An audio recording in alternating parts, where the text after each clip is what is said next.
Happy Friday and welcome to today's LinkedIn Live. I'm joined by Melissa Palmer. Good day, Melissa. Hello, Rick, and happy Friday. How's the weather over there? The weather, you and the weather. Actually, it's cloudy and warm-ish. We'll call it, we don't need a coat or anything, but it doesn't hurt like it did. How about there in Jersey? About the same, nice and warm, a little bit sunny, no complaints. Yeah, it's summertime, good time. We've got something different here today. We're going to mix it up. So for those of you joining us, welcome, first of all. We want to know where you're from. So in the LinkedIn chat here, drop your location, and we're going to light up this beautiful map that will showcase all of the attendees and where they're from. So your country or U.S. state, drop that in there. Let's green the world, as it were. So we'll get this going here momentarily here in the show. So, all right. So Rick and Melissa, you know us. I know me. You know yourself, Melissa. But we have a guest today. So I'd like to introduce Marc Crespi. Good day, Marc. Good day. Good to be here. Thank you. Awesome. So Marc, give us a quick introduction of yourself, your role, and who you work for. Sure. So I'm Marc Crespi. I'm the Director of Product Marketing for ExaGrid, a longtime Veeam partner, and I'm happy to get to talk about that today. Awesome. Cool. So that is the topic of the day. And guess what? We even prepared some content to go over. So let's take a look at that right now. And we have a quick PowerPoint topic. We're going to call it the future of tiered backup storage. And so Marc's going to walk us through a journey, but he's not going to be on easy street. So what are we going to do, Melissa? We're going to ask him questions. Don't worry. I don't know. I find this to be an exciting topic. I like backup and I like storage. So I'm always concerned with backup storage and what I can do with it, right? Indeed. So Marc, walk us through what we're going to talk about today. Sure. The agenda is going to start with a little bit about the Veeam ExaGrid partnership, how it formed and how long it's been going on. Then we'll talk about the definition of tiered backup storage. What does that mean? What are the benefits to customers of that approach? I broke one benefit out separately, our scalability, because I think that's a huge benefit for our customers, and then we'll close with a summary. All right, sounds good. Well, let's jump into the next one, and then tell us about that partnership, because, yeah, that's an important one. Sure. So obviously, both companies are highly focused on backup. I will say Veeam obviously has a broad array of data management, data protection functionality. ExaGrid is a backup storage target that sits behind Veeam. So we're very focused on backup. We've been partners for over 10 years. We're both credited with having best-of-breed products in the market. And this is evidenced by our customer satisfaction scores that you can see here. Both architectures are very different from other solutions in the market. The products are tightly integrated. We work very well together as as partners. We've cross-trained our support organizations so that customers that are working with both solutions get a seamless experience. We want a bunch of industry leaders, and we're going to talk about being the only tier backup storage approach in.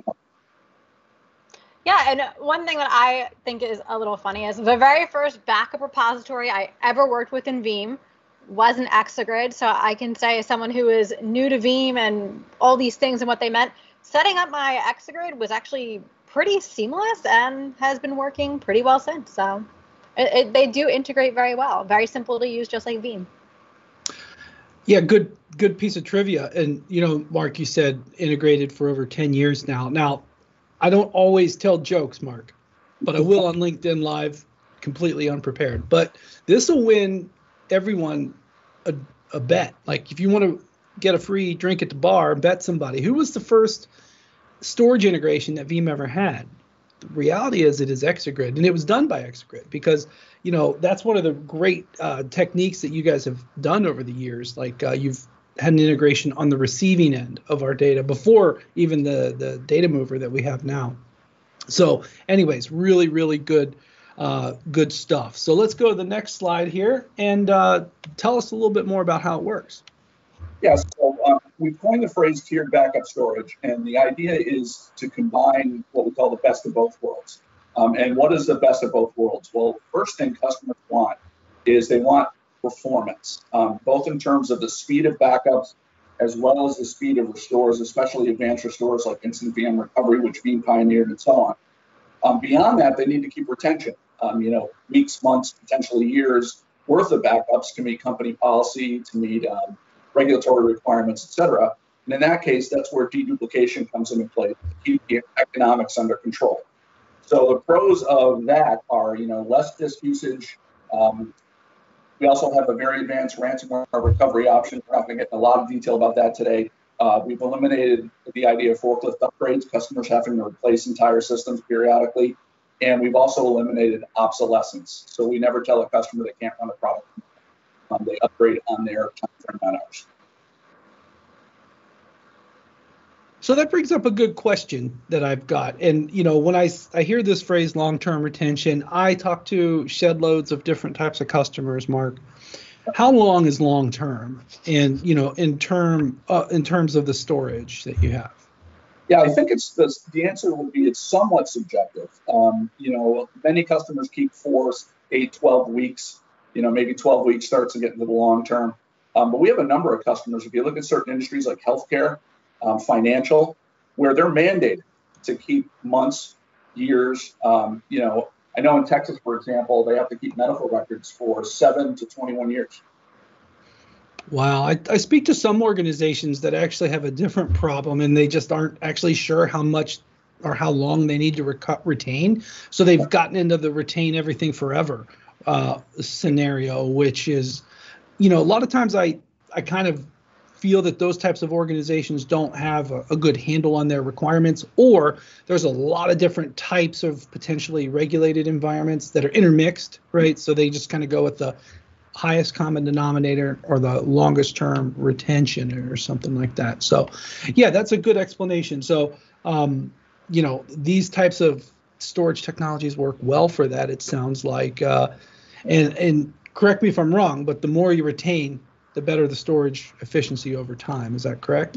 Yeah, that's right. I mean, the key measurement there is the deduplication ratio. And that number is going to climb the more copies of the data you keep, because it's between backups, the data is highly redundant. And that's where deduplication has its biggest strength, is it can store all of that data without storing all of the redundant data, just when needed. All right. Well, let's go to the next one here. So give us a little bit more insight on that. Yeah, so back to the tiered backup approach, one of the things we recognized was that most restores, operational restores, customers trying to get critical systems back up and running, occur from the most recent backups. So when you look inside the ExaGrid appliance, we have those two tiers. We have what's called the landing zone, called our performance tier, and then we have the retention tier where that long-term retention is kept. The landing zone tier is typically going to have 1 to 2 weeks of the most recent backups stored. So if the customer needs those backups back rapidly, they don't have to go through the process of undoing the deduplication, sometimes called recall. And this comes into play, and it's very important in VM because we can serve those virtual machines up with near production storage performance. Yeah, and I have to say, I get a little nerdy when it comes to architecture of backup repositories, because let's face it, they are important. That's where your data is actually going to go. And from an architectural perspective, I really love this. Early in my career, when I was designing storage systems, and some of the gut instinct is, I want to make sure I have the cheapest storage I possibly can, because I have to store all this data, right, for my backups. But the truth is, how good are those backups if you can't restore them quickly, right? So those massive, massive drives, not going to work so good if I need to restore everything really, really fast, which is why I really kind of like this dish cache landing zone, right? Because, hey, there's where I can do my restores from super fast if I have some kind of event, if my application just restored, who cares? So, yeah, I think this is actually really cool. And it takes a lot of, I hate to say it takes a lot of the design complexity out of designing your repository, right? Because this is just going to all do it for you versus, okay, I need this repository to be my fast repository, then I got to send it someplace else and all that stuff. So this is a really simple solution. Yeah. So let's head on over to the map and see who's tuning in. All right, so we have a ton of countries out here today. If we start in Europe, we've got Switzerland, France, Ireland, Belarus, Greece, the Netherlands, Serbia, Turkey, Kenya, the United Kingdom. Wow, that's a lot. And then moving on, we also have India, We have Brazil, Colombia, and Mexico. And then if we come back to the US, we have a couple others. We have Canada and Oregon have joined us as well. So we have a great turnout today. Thank you all so much for tuning in. So let's get back to Mark schooling us on some of this backup repository architecture, which I'm loving. One more thing though, Melissa. Some of you attending live may have noticed that we have closed captioning on the stream here today, and I just got it working on my phone here. So we're always trying new things here. So if you want to turn that off, you can, like if the English isn't helping you, that type of thing. But if you go desktop mode, you'll get the best experience. But we're trying something new. We got some feedback, trying to add it in. So it's actually doing pretty good. I'm liking what it is typing, so it actually seems to work. So anyways, that's another announcement. But Mark, tell us about some scale-out technology.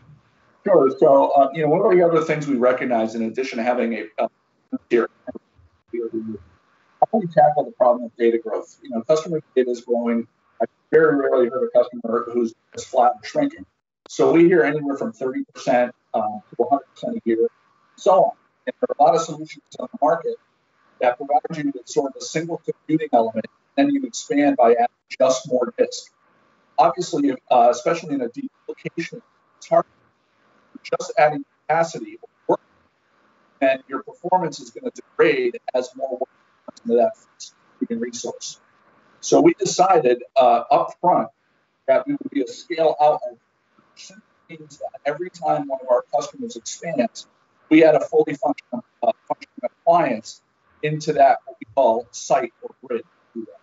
And that's going to have additional network ports. It's going to have additional landing zone, additional repository, and also additional processor, additional memory, et cetera. So the backup window and deduplication time we can achieve on day one is going to be maintained as the customer's data doubles, triples, et cetera. And this also allows us to mix and match appliances of different capacities, and also allows us to mix and match appliances of different generations and avoid that product obsolescence aspect. So you said mix and match, and that actually, I already know the answer because I just did it, but just for the attendees, sure. This means that I could take, so I'll just disclose. ExaGrid's been a great partner. They hooked us up here in the lab. We've got, I think, 4 of them. No, we have 3. We have 4 now, used to have 3. And we implemented this lab in 2016. So we had some, nearly 5-year-old models. And then last year we added another different series. We keep them all upgraded on the software. But Mark, am I hearing it right that it's that easy, mix and match, to scale it out across the life cycle of one's data, and it's that easy? Is that right? Yeah, I mean, if you look at our existing product family, it's made up of a number of different capacities per appliance.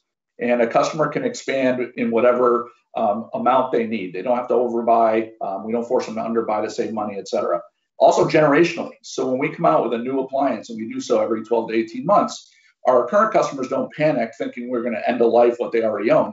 They can take that brand new appliance at higher capacity, higher throughput, and add it into what they already own. Yeah, that's great, because that's what we've done. In fact, I think the models we had before weren't 10 gig, but the new one is, and we can mix that. I mean, little things like that, friends, for that long-term, just, ease of use, that makes a big difference. And, little truth be told, every time I demo from our lab, it's running off of an ExaGrid from the backup standpoint. And it has a huge economic benefit as well. Well, I got it for free, but that's well, different. Yeah.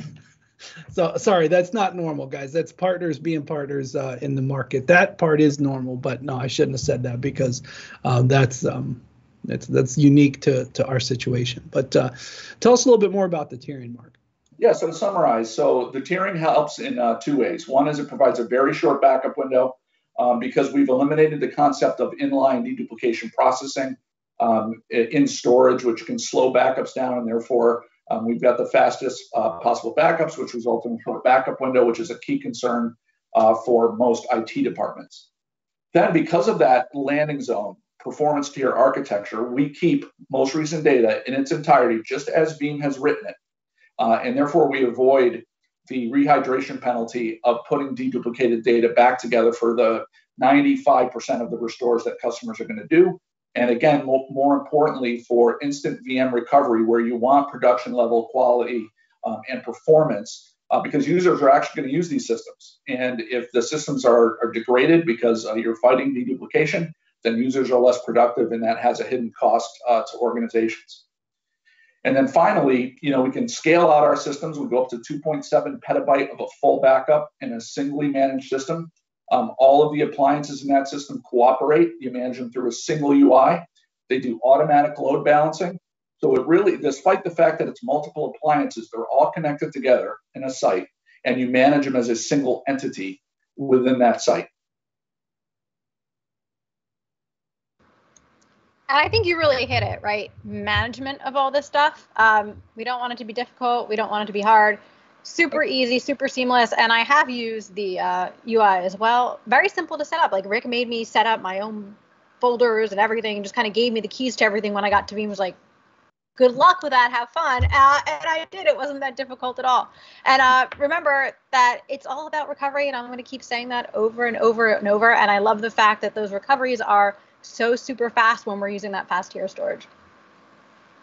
Yeah, one other thing I'll add is that even the synthetic pools, right? This integration isn't just the recovery and the storage efficiency, but there's another efficiency that's realized, and that's time. Those synthetic pools just are basically lightning quick. So end to end, you have these great types of benefits that you can have. So, and I should add one other thing, Rick. Sorry to interrupt you. We also have integrated the Veeam data mover directly into the appliance, and that helps with the synthetic pools also. Yeah, that becomes a local disk manipulation of sorts with Veeam code is basically what's happening there, and it's persistently updated, or it's dynamically updated every time it runs. So it's actually really smart. So tell us about some awesome geometry here, Mark. So we've got a hexagon, which I know you're a fan of. And it talks about our performance tier, our retention tier. It's really meant to just summarize the story, obviously, right? We've got our ransomware story, and the lowest cost and world-class support, obviously. So tell us about that ransomware recovery. That's that retention lock, is that right? That's right. We've got there's 3 layers to the protection. One is that our retention tier does not face the network. So it can't be directly accessed from the outside world. Only our software can access it. Secondly, we use immutable objects. So every time a backup is written to an ExaGrid, we write it as a new object. So let's assume for a moment you do a Monday night backup. That backup is intact, and gosh forbid, you have an attack on Tuesday. Everything Monday backward is intact because we don't overwrite those objects with the new backups. So customers can recover, the minute they notice that unfortunate event from the most recent backup prior to the event. And then finally, we have something called delayed deletes. So if the attack is not an encryption-oriented attack, but a deletion-oriented attack, there's a configurable parameter that administrators can set where we will queue those delete requests, but not act on them for that period of time. And that can be anywhere from 0 to 30 days. Oh, that's actually pretty smart. Basically interjecting at the command and control plane of the storage I/O functions. That's actually a pretty cool way. In addition to, so this is a great way of looking at it. And the one thing I'll highlight here is that the landing zone is a unique differentiator. And I'm going to ask you kind of a twisted up question on that, Mark. So first of all, as I understand it, the landing zone has the most recent, copy of backup data available basically at disk performance without, rehydration and things like that. First of all, is that a good way of explaining the landing zone? Absolutely.